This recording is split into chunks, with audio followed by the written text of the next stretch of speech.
Welcome, in front of me is HP ELITEBOOK 846, and in this video I will show you how to change device name on this laptop. First, open the start menu and go to settings. Then in settings you have to select system section on the left side of the window, and then scroll down to about. Open the about menu, and here you're gonna find the rename this PC button next to your device's name. Click right here and then enter the new name for your device. Don't use space bars, they cannot get accepted. For example, you can name your device like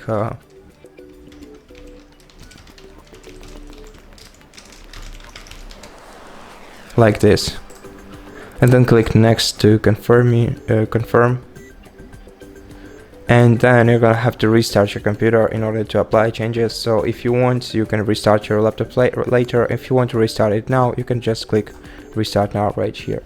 And now let's wait until the device is restarted, and let's see if the changes were applied.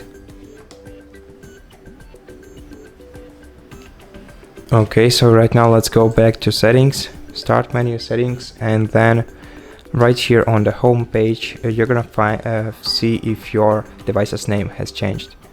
So as you can see, for me it's changed right now, and I hope you did well too. So that's it for this video. If you liked it, consider subscribing to our channel, leave us a like and a comment below, and I'll see you in the next one.